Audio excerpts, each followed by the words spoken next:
We are back. This conversation has flown. I cannot believe It we're already at has. like the It last has. segment. You said It's last segment. I said, where? what- When?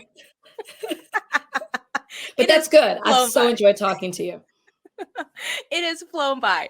And I want to talk as we close out. And we still got more to talk about. We still got more to cover, but I want to talk about pivoting because this is something that fascinates me.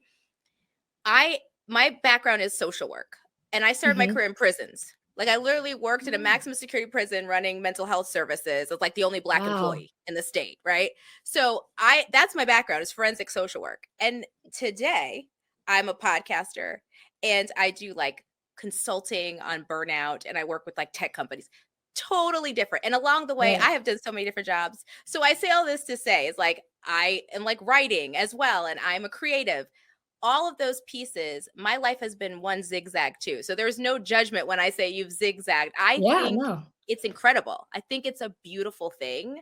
And so I want you to talk a little bit about how you become, and I'm going to list them out. I had to write it down because there's so many. I'm like, wait a minute. You are a lawyer. That's your original background. Hmm. You then pivoted to reality TV, which I Hmm. watched, riveted. Oh, thank I was you. rooting for you, Rachel. It's for the best. It all Thanks. worked out for the best in the end, but It I was really rooting for you did. initially. It really It did. really did. Uh, then you did entertainment reporting. You have become an author, and all this is all within like the last 5 to 8 years. You're now an author. You start a podcast, then you start a second podcast, and Hmm. then you just start acting. So Yes. safe to say, you have done a lot of pivoting, and you've done it kind of seamlessly. It's never felt from the audience, from somebody outside experiencing. I didn't feel like, what's Rachel doing now? It felt seamless, but I want to know what made you do that every time you Hmm. pivoted, and Yeah. what skill, like, what did you learn from it about pivoting? Like, what did you learn about yourself as you moved from place to place and to try different things? I would say I learned that there's power in the pivot. And I started to restructure the way that I looked at it because when I decided to do The Bachelor, like just to back up, I realized that I was living the life that somebody else wanted me to live. There were other things that I wanted to do, but I was too scared to do it. And if I could go back to my younger self, I would say to her, hey, you're going to be okay. Whatever you do at the end of the day, it's going to be okay. And so when I started to realize that I was allowing fear to control my every decision, even though I thought, oh, I'm independent, I'm doing everything that I wanted to do, I really wasn't, as I said earlier, fulfilled at the end of the day. And so when I restructured my brain to step into the fear because it could be exciting on the other side of it, if you fail, you'll get back up. If you hear no, you'll stand on those no's till you get to that yes. When I started to think in that way, it completely changed my mind and opened up doors for me. And I really do believe in manifesting things. I believe in prayer, I believe in meditation, and I really believe that the tongue is powerful. And so saying things out loud, writing them down, really capture, like holding on to that energy and then exuding it, people get it. And that's some of how, what do they say about luck? It's where opportunity and something, I don't know, whatever that I'm quoting that wrong, but y'all It's know what it is. opportunity and hard work, I think. You're right. It's opportunity and hard work meet, I think. And that's part of it too. When I say power in the pivot and like how I went like from attorney to reality TV, we know what happened there. Um, I made a selfish decision. I stepped outside of the box. I kind of didn't know what I was doing, but I knew I couldn't do what I was doing anymore. And so that's how I stepped into that. And I remember when I was on The Bachelor, a producer was really trying to get me to open up. And he was like, why are you here? And it was the first time I really had asked myself that question. I was like, why am I here? And then instinctively I said, I came to fly. And I was like, whoa, where did that come from? But I meant it. It really, I didn't even, it just was like word vomit. And I really did. I came to see what else was out there. I came to soar. I came to explore opportunities. I came to see the possibilities. I didn't think it was love at the time, but I just came to see something different, to expand my horizon because I wasn't getting that in my current state. And then when I did reality TV, or when I left it, I knew I always wanted to do something in sports and entertainment. And I thought that that was behind the camera. I thought that was being an agent.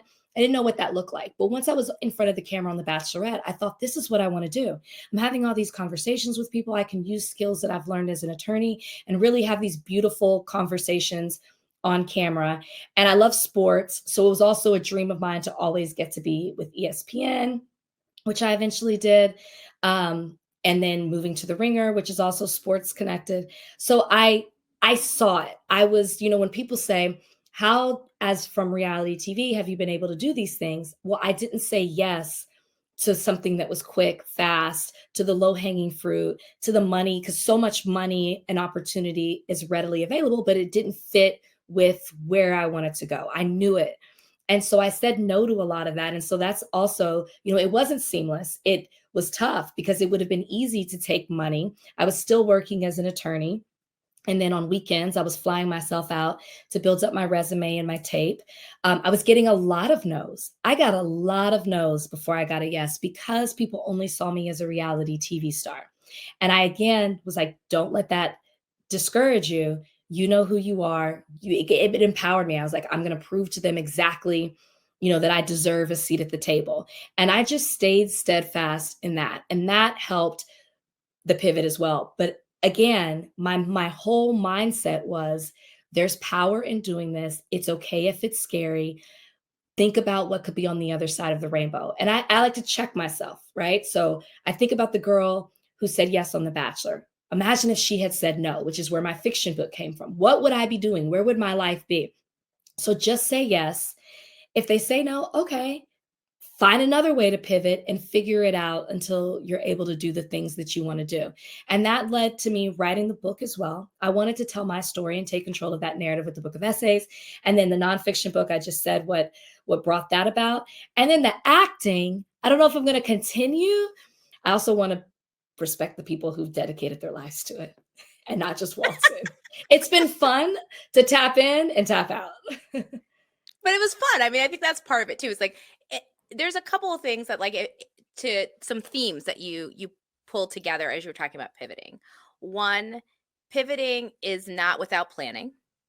So it's Right. not always some complete, it can be just like a spur of the moment, but there is strategy in pivoting at times. It's not always like, well, Mhm. I don't know. I just guessed this and then I guessed this and here I am today.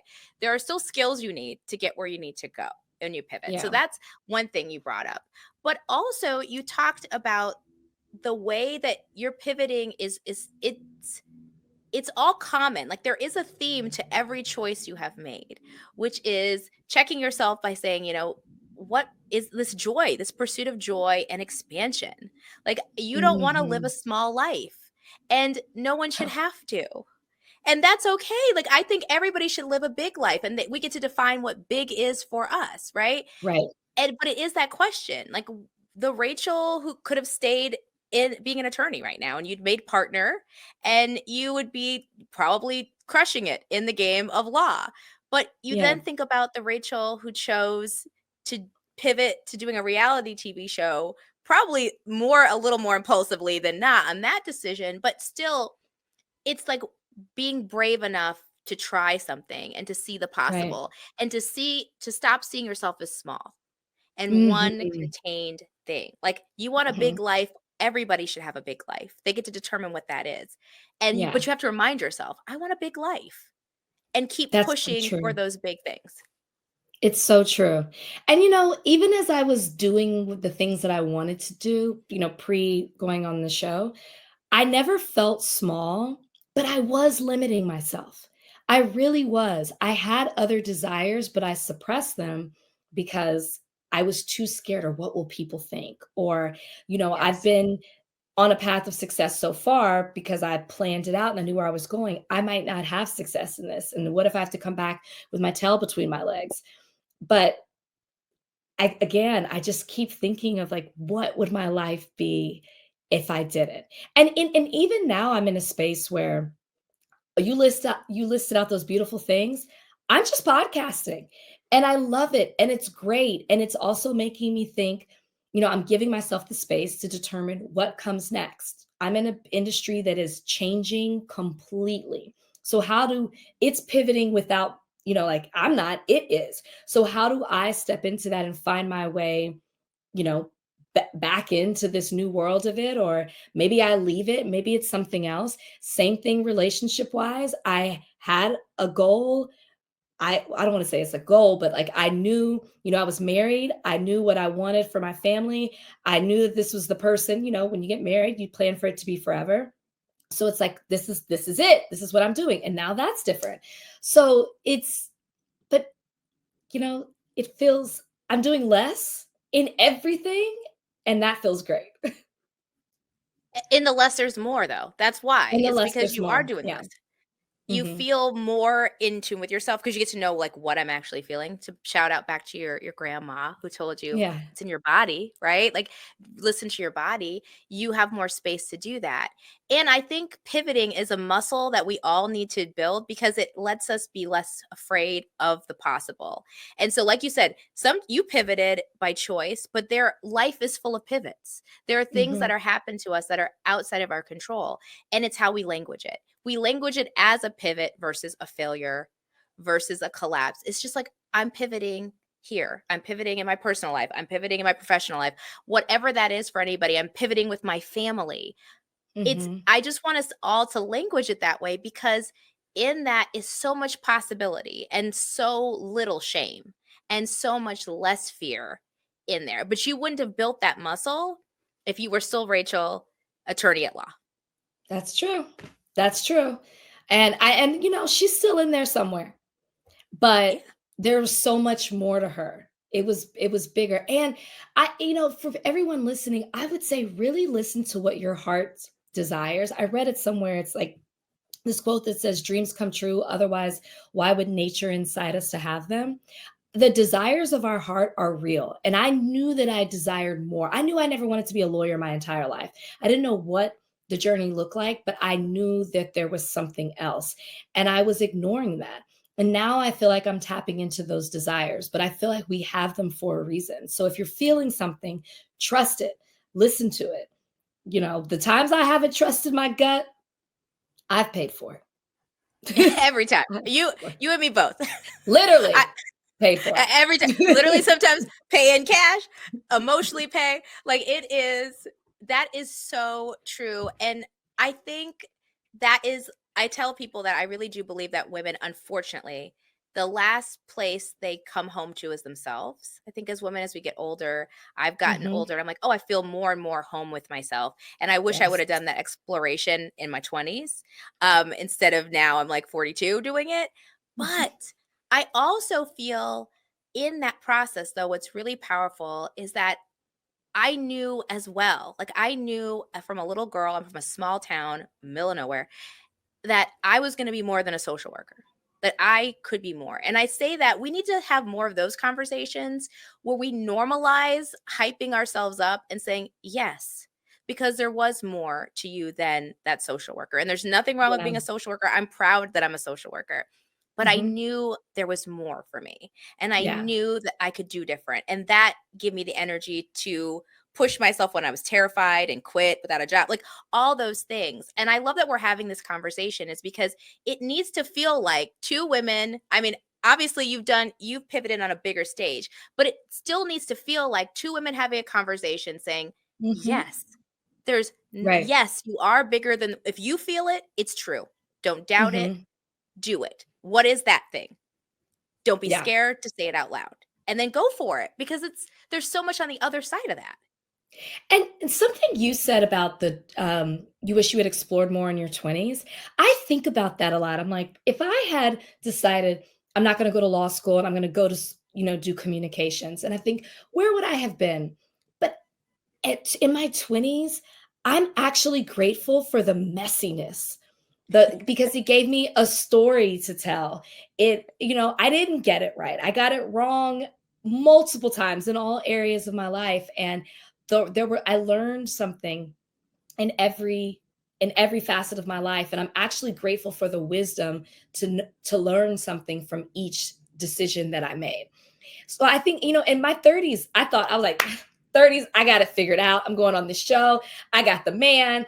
I'm getting the job. And now I'm like, no, my 30s are kind of messy too. I'm 39. Where's 40? I'm ready. What's 40 going to bring? But I'm grateful for this. It gives us something to talk about. How boring would it be if I was like, I had it all figured out in my 20s? This is such a much more fun conversation as, we talk about self-discovery and we're still discovering ourselves. And I love the way you put it about feeling at home. I am so comfortable with me, the good and the bad. No, I think there is something about that. That's like if other people who are younger can get here earlier, I mean, I that's what I want. But I cannot tell you, and I say this all the time on the podcast. I'm like, y'all, you just don't understand. You don't understand Mhm. when you do the work and you let go and you believe that there's more. The world rises up to meet you. Like you raise your standards, and the world meets you, and Yeah. people meet you, and there is you can't even almost put into words. Like you said, I feel lighter, I feel joyful, and we're going to pivot right now to talking about joy, but like I don't know how to explain it. It's just Yeah. like, get here, just come join us, come join us, And it get just here and you'll happens. get it. It just It does. happens. Like you just wake up one day and it's like, it's here.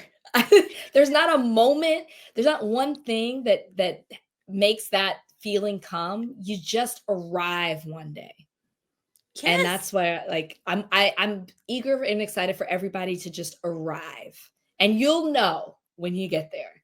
you'll know when you get there. And the really mind-boggling thing is, like, and I try to tell people, it doesn't mean that bad things don't happen and that you don't have challenges. It's Yeah. that when you arrive, you understand, like, within yourself solidly, one, I'll get through it, and Mhm. you're not taking my joy. I don't care You're what not it taking is, it from sickness, whatever is going on in my life, loss of a relationship, loss of my dream job, whatever that is, you're not taking my joy because I Yeah. found it and it comes with me now. Like it's Yeah. not, it's riding shotgun for life. Like I don't know what else is happening, but that's not leaving me. And that's the part that changes how you live your life and just makes you that lighter. Even when things maybe to somebody else is like, well, that seems like that'd be a real challenge. It is a challenge, but Yeah. joy is not leaving. No, it's not. It's here to stay. It's here and yeah, it's beyond happiness. It's because I feel like things make you happy. Joy is something that like comes from within.